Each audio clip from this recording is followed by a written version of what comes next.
needs no introduction. He is your current Anne Arundel County Executive, the Honorable Mr. Steuart Pittman.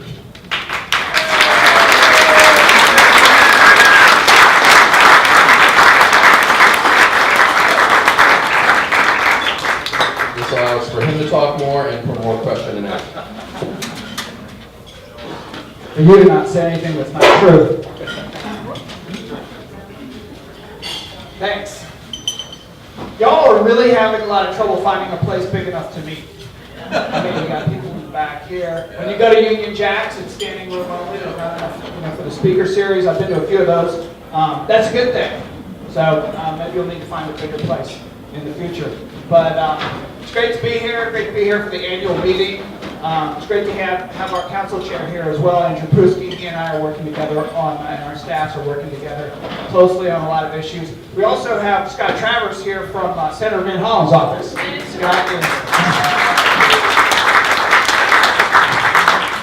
Scott got me going in this campaign, so we can blame him or thank him. But he's around a lot in Anne Arundel County, which is great, as is Senator Van Hollen.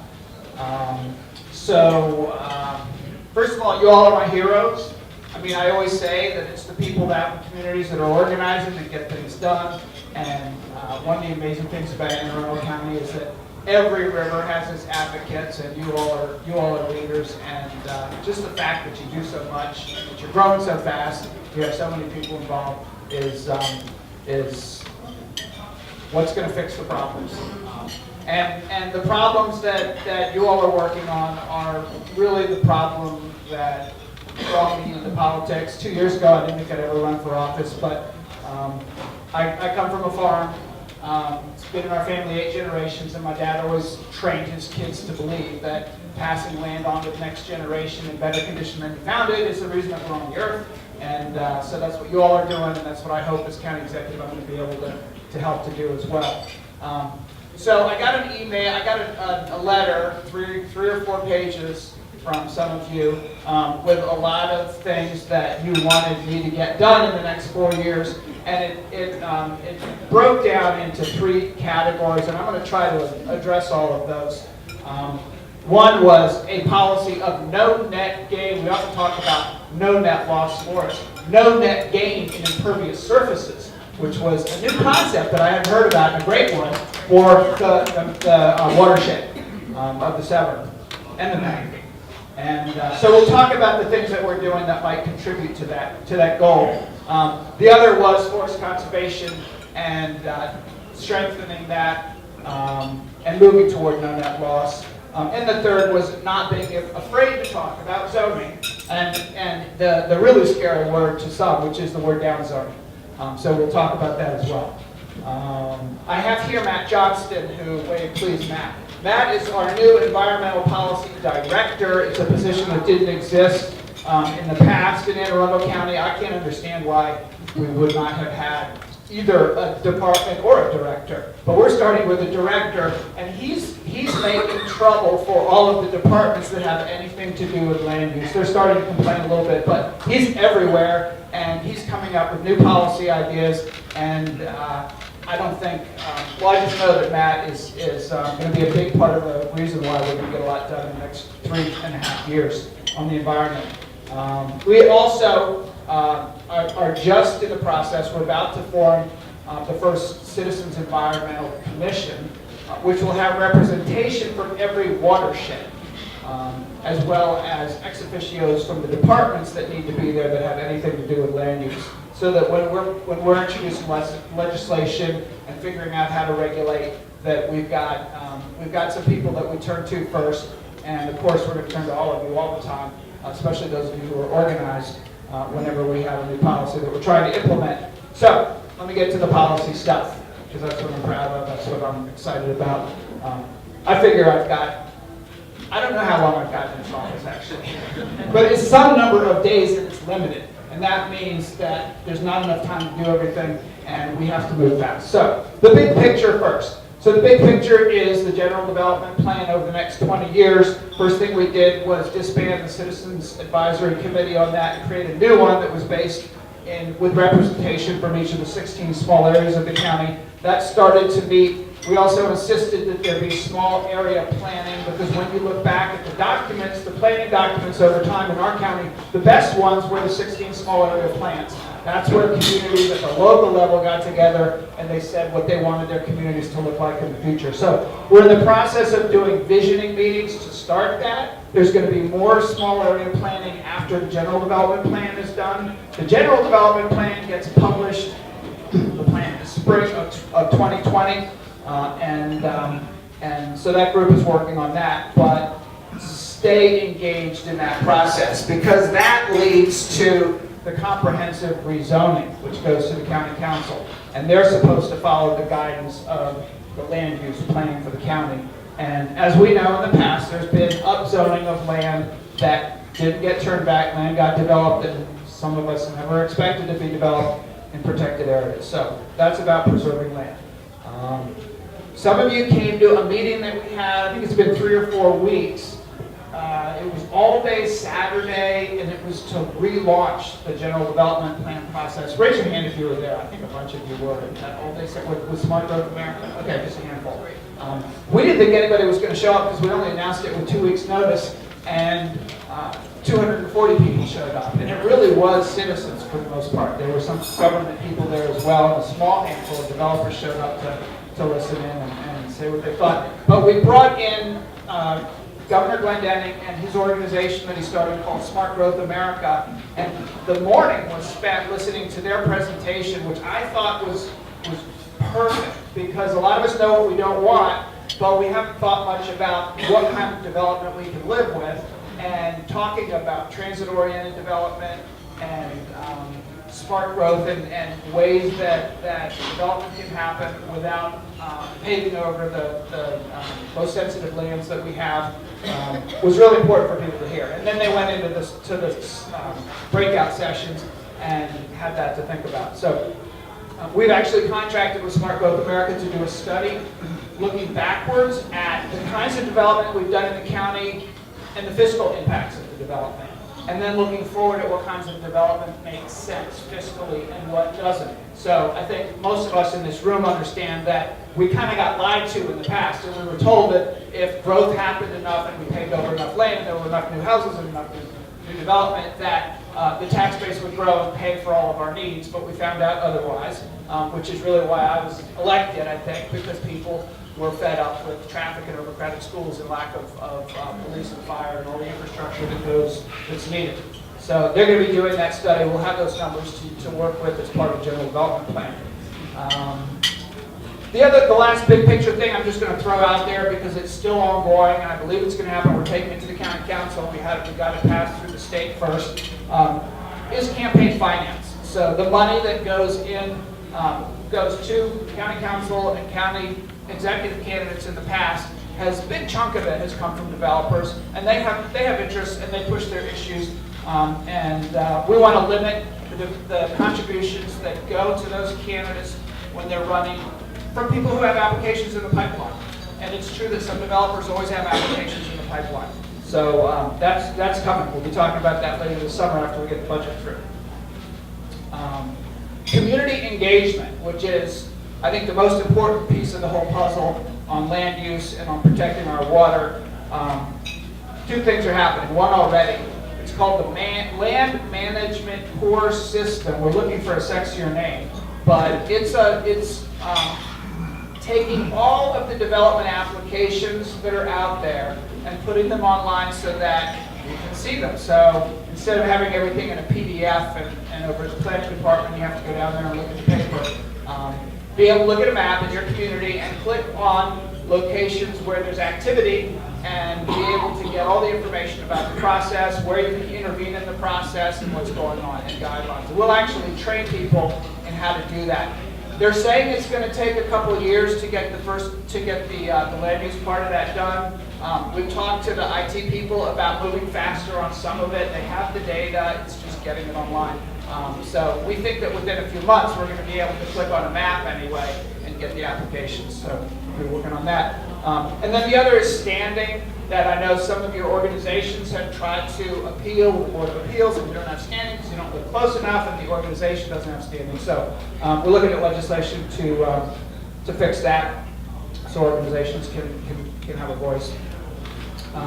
We have the law office looking at the adequate public facilities ordinance in Anne Arundel County, and in particular the part that says that we have to build a school for a developer if they wait 6 years. So that's been one of our big problems, is that they're not allowed to build if there's no school capacity unless they wait 6 years, and that's a pretty big loophole. But we're also looking at the APFOs on roads, and all of these are, the way I see it, is these are tools that we have to sharpen to be able to limit development where we don't want it to happen, so that it gets pushed into the areas where we can live with it. And then, big one, coming soon, forest conservation. So I joked with the candidates that were running for state offices that we were in a race to see whether the county council would pass a new forest conservation bill before the state, and I think we're going to win.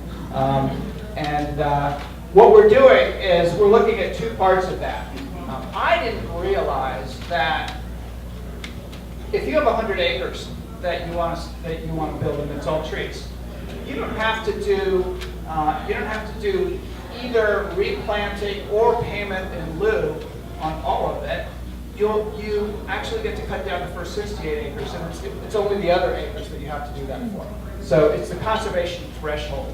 So part of the formula is to lower that threshold as close to zero as we can get, and then the other part is actually the reforestation ratio. So right now you plant a quarter of an acre for every acre that you take down after you get past the threshold. So we want to get that closer to 1 to 1. And by moving both of those in the right direction, we're working towards no net loss. So,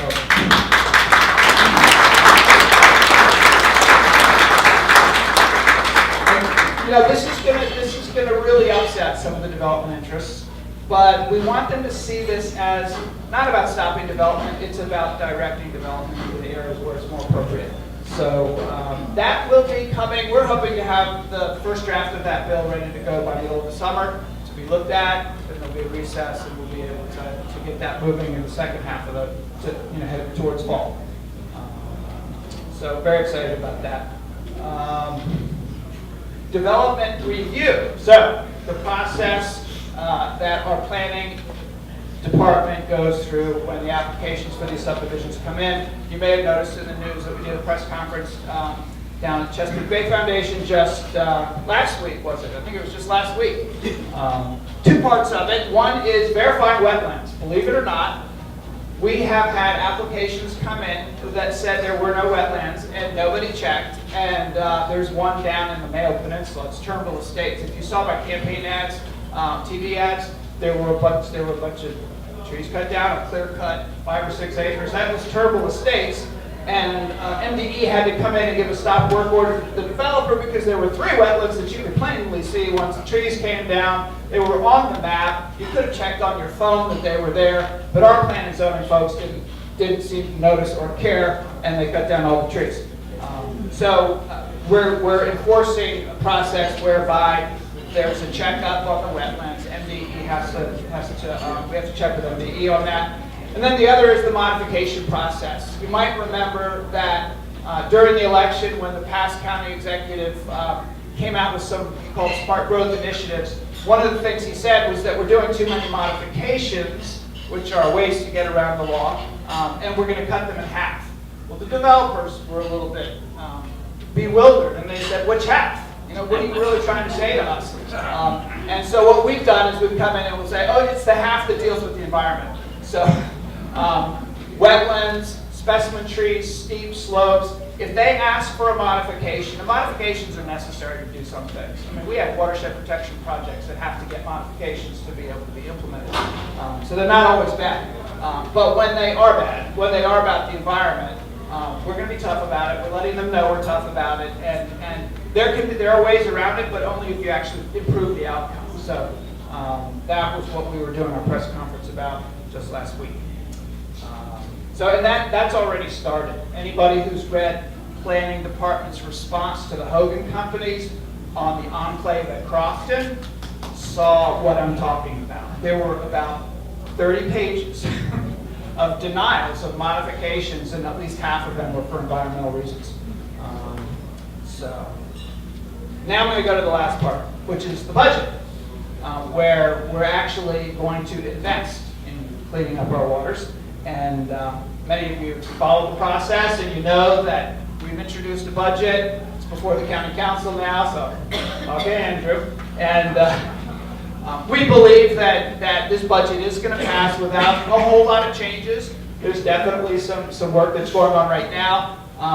And we don't think that we're going to have 7 votes, but we're pretty sure we'll have 4 votes. And you know why that is. We flipped the council this year, and Andrew's doing a very good job of leading the whole council, but particularly the 4-person majority on the council. And I have to say that our staff, also Pete Barron, our legislative director, and Chris Trumbauer, who many of you know from his 8 years on the council, who's overseeing policy and communications for our office, they are working closely, especially with the new council members, to really train them in their jobs, but also make sure that people understand where we're trying to get so that we stick together. So, in the budget, IMP, we changed who was running IMP. We hired Greg Africa to take over Dan Kane's old job there. Some of you who work on erosion and sediment control issues know exactly why we did that. We had to do that, and we did that quickly. Greg is, I think, fantastic. He's been working closely with Matt, and one of the first things he said, he came into the budget and he says, we got nobody to do environmental inspections, and we got nobody doing these erosion and sediment control inspections at construction sites. So we're giving him 4 new environmental inspections.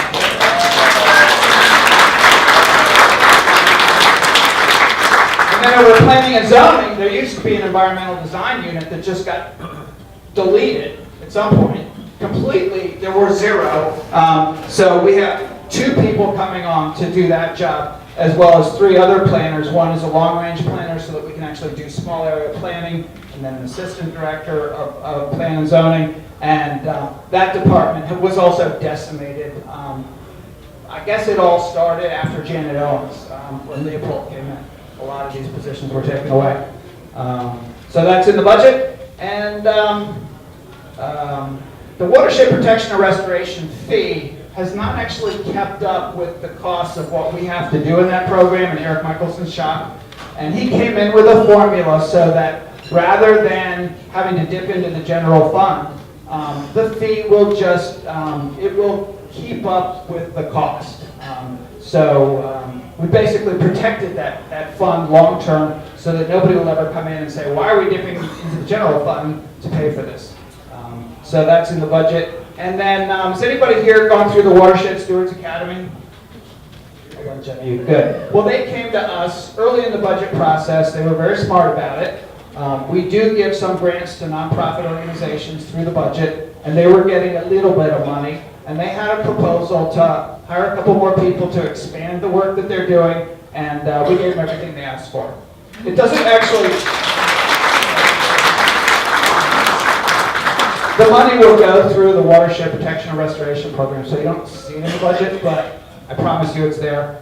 We have an agreement from those folks, and that's going to expand their work, and that's really important because you all who are part of that know that you're out there doing the work, and they're not only doing cleanup work, but they're doing advocacy work. So that's going to help us in the future.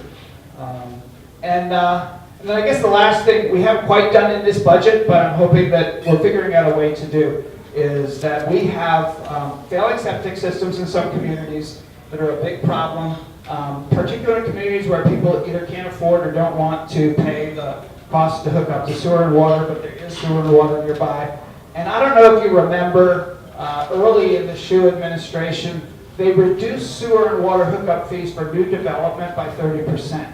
I gave them a lot of flack during the campaign about that because I said it was just, he actually said at the time that it was to spur development, which wasn't what most of the voters wanted. And so they lowered that fee a lot. So I've talked to Department of Public Works about restoring that fee for new development to what it was, but taking that money and making it available to help subsidize folks on a sliding scale so that they can hook up to sewer and water instead of having failing septic systems going into the bay.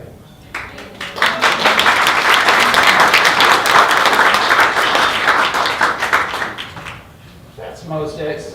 There's a few few other little things we're doing right now. We got a lot going on. No discharge.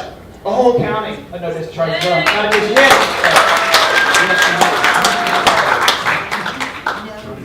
Mr. Barks is working on that, right? You just got us the information that we need. Where to go? There it is. Yeah. You just okay. That's why you're sitting next to Matt. Put together the material that we needed. That's on its way to DNR, which will go to EPA, and we have to get designated the whole county as a no discharge zone. So we're working on that. And we did the. This was an easy one. The styrofoam ban, polystyrene.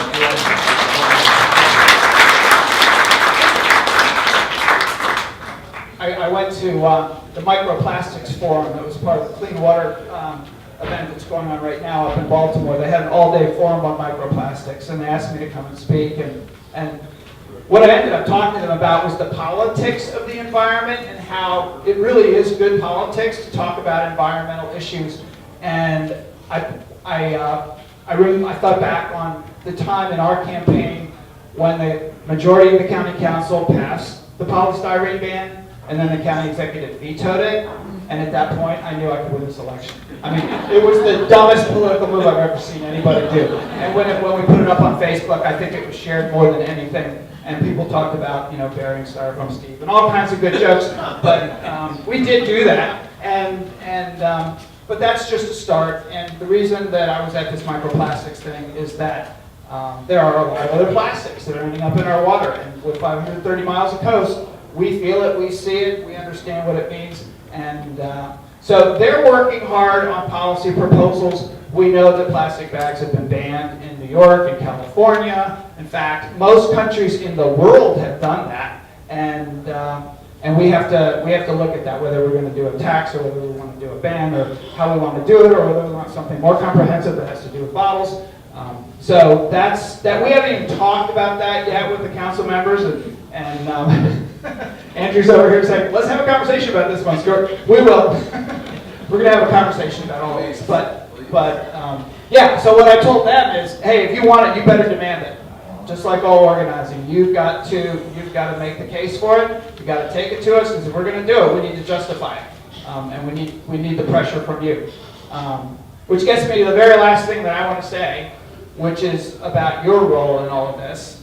And your role is what my role used to be, which is basically to push and to organize and to advocate and to be there so that when we're pushing something, when we're not doing something that we should be doing, you got to tell us. I mean, I'm okay with that. I was a community organizer on the other side of the picket line a lot. So come after me. I won't hold it against you, but I know it's not personal.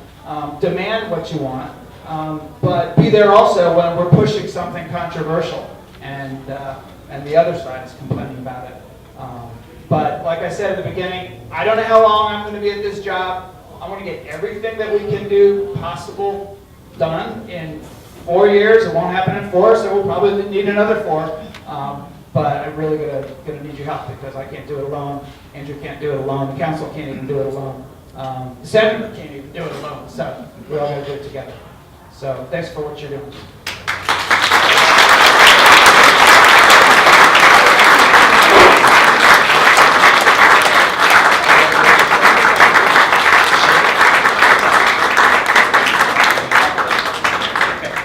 Okay, so Mr. Pittman has time for 5 important questions. He came up with that number. All right.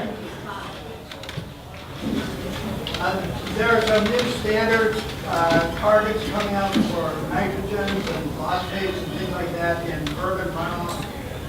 Going to require a lot of changes in how people treat wastewater falling on their own property and on their homes.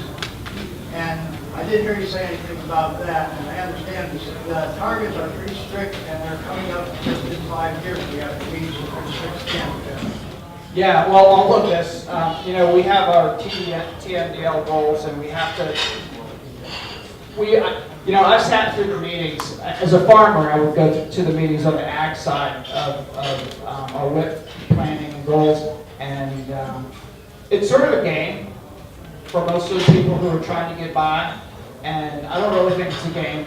I don't think there really is a plan to get there by 2025 But by continuing to fund our watershed protection and restoration program, no matter what it costs, I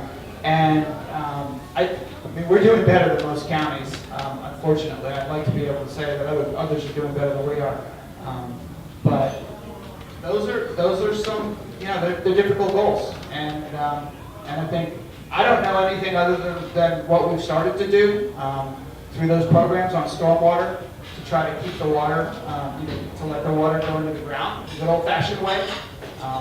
But if you have ideas, I'm open to it. There was a real interesting article in the Gazette that guy wrote about how rate barrels could make a big difference if everybody did it and it was employed properly. And that idea made a lot of sense. Have you looked into that sort of thing? Well, yeah, I mean, I think that's one of the things the Watershed Steuart Academy is pushing, right? I don't know if the county's ever looked at actually providing them for free or doing a program that is really, a heavy-duty marketing campaign. I'm assuming it hasn't, but Suzanne will work. You have a credit. huh? You have a credit. Oh, there's a credit? Okay. All right, we're down to 3 questions because he asked 2. Right here. Go ahead, Lee. 2 years ago, Shu indicated that we were out of borrowing capacity on the stormwater fees about 2020. I've seen nothing that suggested that's changed. Is there any incremental capacity for those projects which will be, maybe we'll get half of what was required for 2025 done under the current borrowing? Well, that's why the rate's going to go up. It's going, yeah, the rate is going to go up incrementally. There's not going to be a big increase, but the rate was set flat, and they were starting to borrow out of the general fund for it. And that's if we don't borrow out of the general fund. But yeah, we're raising. Matt, do you remember what the exact change is in the budget for the rate? I don't remember the exact change, but this might have directed back to the last. 5%? 5% of it from 89 or from 85 to 89. From where? 89, $85 to 89. Yeah, 89, right. And then I think there's a potential another one. At your discretion, you can do up to 5% each year. Okay. 5%. Yeah. So that's where the bonding capacity will come from. Right here. Joyce, go ahead. Can the county look at recycling styrofoam and plastic fleece? I've heard that there's a place you can take your styrofoam in the county. It has to be clean. It can't have been used. There's other planets. There's a system to do it, but we're banning it, so hopefully we won't have to recycle it. In the page in the back. First, when someone asks a question, can you repeat it? Because everyone can hear it. Talking about the net zero gain and impermeables, are you guys working on something like a cap and trade, like with carbon, where for a developer to build 700 square feet of impermeable, they have to buy it from someone else to remove it? So like, for example, my house has several hundred square feet of impermeable, but they could come remove off my property, gain that to build there. So it doesn't cost me anything, because I don't want to just remove it to spend money in my pocket for it. But if they come and remove concrete that I don't use anymore on my property, that gains them the ability to build where they're at. So there's no net gain of removing it to build it. No, I haven't heard about doing it as for permeables. There's transferring development rights in some counties that we don't have in Anne Arundel County, and I'm curious about it. There are pros and cons to it, but that would have the same effect as the development rights, TDRs they call them. So that's something that is on our agenda to look at.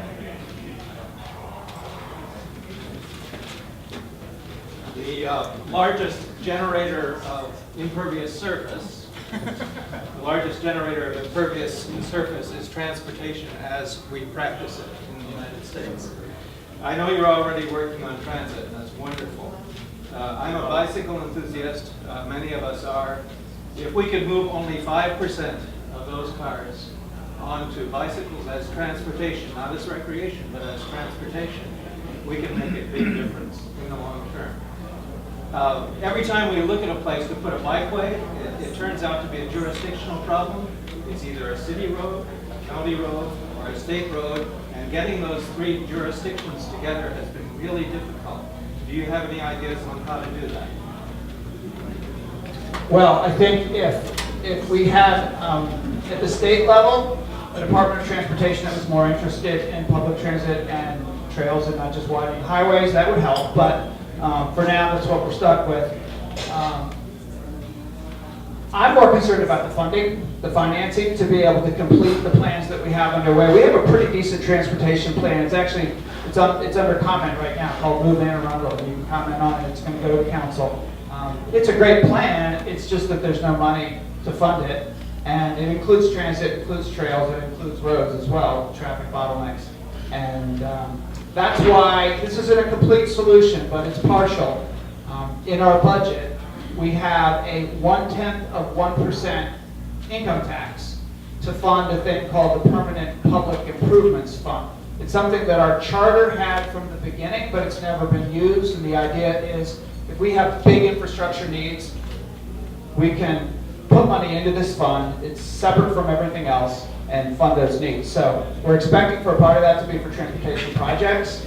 And I would like to see a lot of it be used to get cars off the road rather than put cars on the road. We haven't identified those projects. The money wouldn't be coming in until next year anyway, the 2021 budget.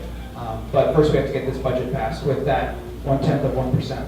Last question, right here. Raise my taxes, please. I'm happy to pay more and improve our infrastructure and clean the water. Part of that money is going to go to, obviously, toward restoration. And we've spent hundreds of millions. I think the number approaches $1 billion that would be required to do the job. And restoration, for a layman, is making the waters fishable and swimmable. The Severn River has 21 beaches on it. 0 are available to the public. Everybody pays. That's just not right. And I would challenge you to do some things with the government.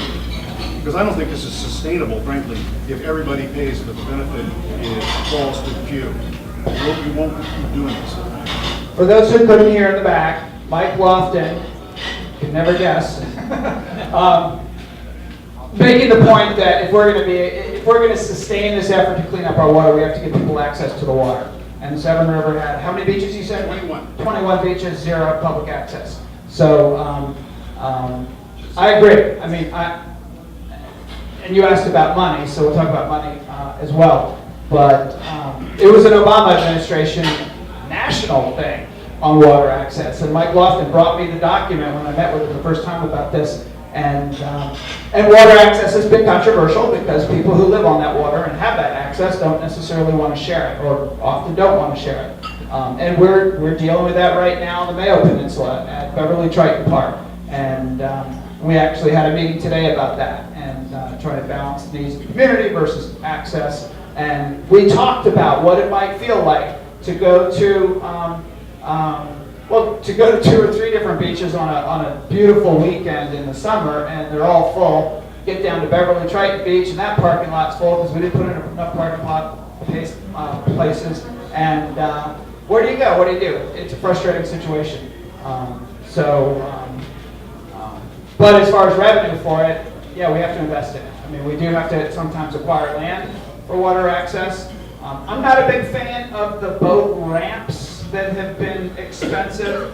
I'm more personally interested in beach, fishing, kayak, because if you have a motorboat and you need to get into the water, there are places where you can pay $20 or so to do it. Lots of marinas to do it. And I know we've been surveying marinas recently to see if we can work deals with them, to have them serve as that boat ramp access and solve that way for less money. But let me just say something before you kick me out about the budget. The budget that we've introduced does have a tax increase on both the property and income tax side. It's to go, we were at $1 per $100 of value back in 1990. And then there was a tax revolt and the revenue cap was instituted in 92.